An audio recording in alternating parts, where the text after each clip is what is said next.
Hello my dear students, welcome to Clifford classes. আজ আমরা আরএমভি এর ক্লাস 10th এর ফিজিক্যাল সায়েন্স নিয়ে ডিসকাস করব। নমস্কার বন্ধুরা, মাধ্যমিক ভৌতবিজ্ঞানের প্রস্তুতি নিশ্চয়ই এখন একদম তুঙ্গে। চলো এই শেষ মুহূর্তের রিভিশনটাকে আরও একটু সানিয়ে নেওয়া যাক। আমরা রবীন্দ্রনাথ মুক্ত বিদ্যালয় পাঠ্যক্রম অনুযায়ী 30টা দারুণ গুরুত্বপূর্ণ এমসিকিউ নিয়ে এসেছি। পরীক্ষা ঠিক আগে এই প্রশ্নগুলো একবার ঝটপট দেখে নিলে তোমাদের কনফিডেন্স কিন্তু অনেকটাই বেড়ে যাবে। রেডি তো সবাই? তাহলে আর এক মুহূর্ত দেরি নয়, চলো শুরু করে দিই। এই 30টা প্রশ্ন তোমাদের প্রস্তুতিকে কিন্তু আরও মজবুত করে তুলবে, এটা নিশ্চিত। সবার প্রথমে আমরা ভৌতবিজ্ঞানের কয়েকটা একেবারে মূল ধারণা মানে বেসিক কনসেপ্টগুলো একবার ঝালিয়ে নেব। এই সেকশনে থাকছে প্রথম 9টা প্রশ্ন। দেখি তো এই কনসেপ্টগুলো তোমাদের কেমন মনে আছে। আচ্ছা, প্রথম প্রশ্নটা হলো, কোন রাশির জন্য মান আর অভিমুখ দুটোই দরকার হয়? সঠিক উত্তর হলো এ, বেগ। কারণ আমরা জানি বেগ একটা ভেক্টর রাশি।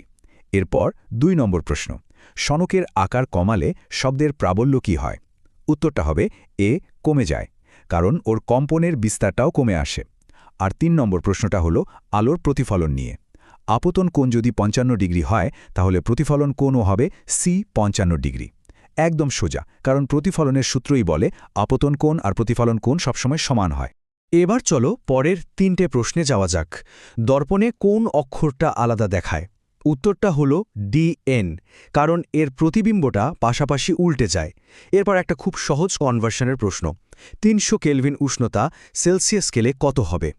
সঠিক উত্তর এ, 30 ডিগ্রি সেলসিয়াস, কারণ আমরা কেলভিন থেকে 273 বিয়োগ করলেই সেলসিয়াস পেয়ে যাই। আর গ্যাসের বাষ্প ঘনত্ব মানে ডি আর আণবিক গুরুত্ব মানে এম, এর মধ্যে সম্পর্কটা কি? এটা একটা খুব গুরুত্বপূর্ণ সূত্র। উত্তর হলো B, M is equal to 2D। এই সেকশনের শেষ 3টে প্রশ্ন, কোন রঙের আলোর বিক্ষেপণ সবথেকে কম হয়?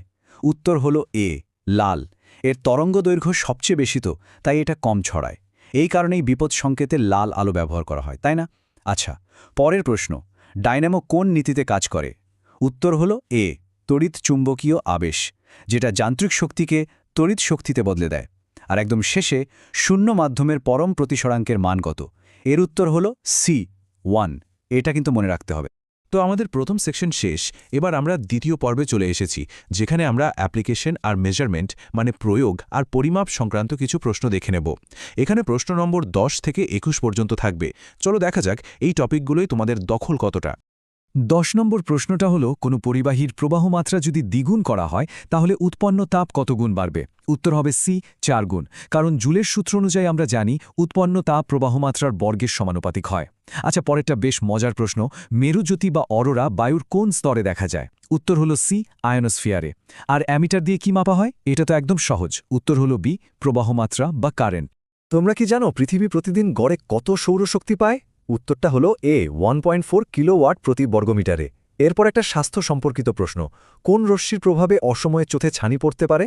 উত্তর হলো বি, অতিবেগুনি রশ্মি। এই জন্যই তো রোজ চশমা পরাটা জরুরি। আচ্ছা, এবার বলো তো, কোন স্কেলার রাশিটা 3টে মৌলিক একক দিয়ে তৈরি? উত্তর হলো বি, ঘনত্ব, কারণ ঘনত্ব মানে ভর বাই আয়তন।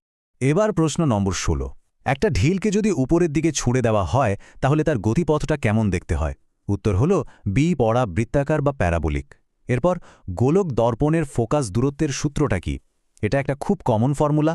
উত্তর হলো এ, r/2, মানে বক্রতা ব্যাসার্ধের ঠিক অর্ধেক।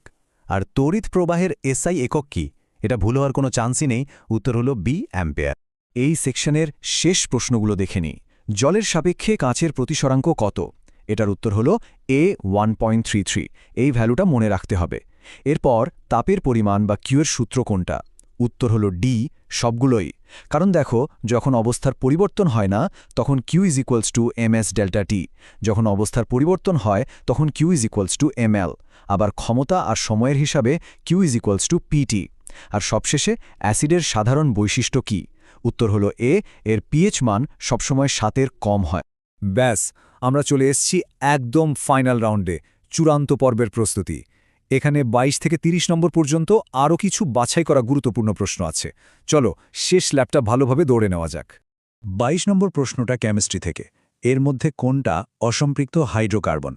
উত্তর হল বি, C2H4 বা এথিন, কারণ এটাতে কার্বন কার্বন ডাবল বন্ড বা দ্বিবন্ধন থাকে। এরপর নিউটনের প্রথম গতিসূত্র থেকে আমরা কি জানতে পারি? উত্তর হল বি, বাইরে থেকে বল প্রয়োগ না করলে বস্তুর গতির অবস্থার কোনো পরিবর্তন হয় না। এটাকে আমরা জার্ডের সূত্রও বলি। আর বায়ুতে শব্দের গতিবেগ কত? এটা একটা খুব কমন ডেটা, মনে রাখতে হবে। উত্তর হল বি, প্রায় ৩৩০ মিটার প্রতি সেকেন্ড। এবার আসা যাক ওহমের সূত্রে কোনটা সঠিক। উত্তর হল এ, ভি = IR, যেটা ভোল্টেজ, কারেন্ট আর রোধের মধ্যে সম্পর্কটা বলে দেয়। আচ্ছা, পর্যায় সারণীর প্রথম মৌল কোনটা?